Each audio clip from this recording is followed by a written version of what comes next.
حي على الفلاح.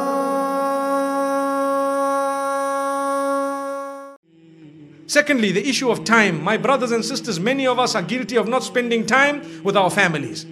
Time will build your relation to the degree that you live happily ever after. Because time is very valuable. Spend time with your wives, your children, your family members. Very, very important. Sometimes people sit with their friends. Sometimes they sit on computers. But I'm at home. So what? You're sitting on the computer. It's as good as being somewhere in another country altogether. Because when you are on a computer, and this has happened to all of us, when you are seriously working, they can be talking to you. You don't know what they said. Nothing. You just, the typical one. Would you like some tea? Yes.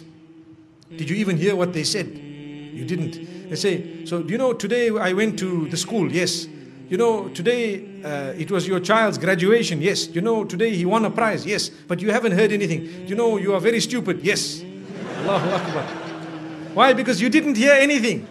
You just said yes, yes, because you are busy in another continent. That is time. You are not giving time. Set aside a time, put away something, spend it with them, look at them, talk to them. Wallahi, this is how you will help your children one day to live happily ever after, because they saw, my father did this, I will do it also for my spouse.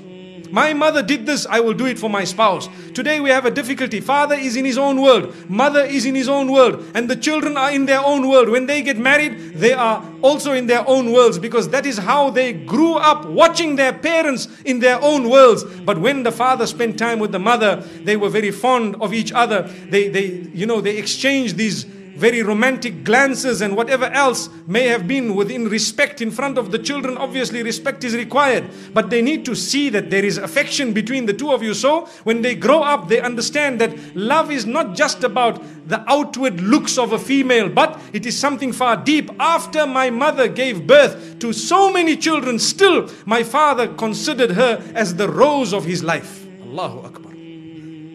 Allahu Akbar. Look at this. So the child learns. But no, father is busy. He doesn't have time for mother.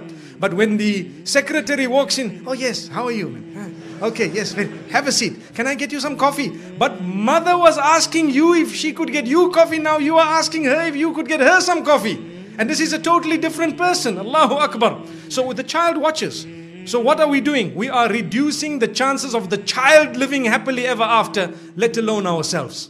Because the child is watching. This is why we say, spend time with your children. Very important. I put a value at one meal a day with your child is worth 10,000 US dollars and probably more. More, because sometimes that meal a day might make your child say something. You guide the child, you spoke to the child. Had it not been for that, they would have got guidance from someone else, because they never get a chance with you. And then they make a wrong decision in life, which results in their total destruction. What then? It only costed you a meal a day. Allahu Akbar.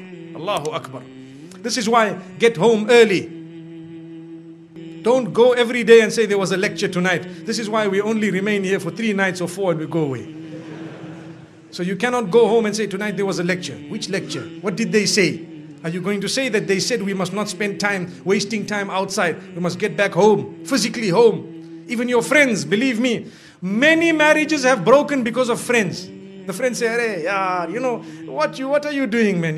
How can you be controlled by your wife? You want to go home. The time is only 10 o'clock, man. The night is still young, but my wife is also young. Remember that if the night is young, your wife is even younger. She deserves it more than you. My brothers and sisters, many marriages have been broken because of late nights. People sitting on the internet. People chatting haram way to people they are not supposed to be in touch with. How did it bring you goodness? Wallahi, it doesn't. You want to live happily ever after? Close it. You don't need to be on that chat. Life will not come to a standstill without you. Believe me. But your real life may come to a standstill with that chat. Do you know that? Allahu Akbar. Allahu Akbar. May Allah subhanahu wa ta'ala grant us control. The internet is a tool that is so addictive that you lose track of time the minute you are hooked onto it. So we ask Allah subhanahu wa ta'ala to grant us understanding.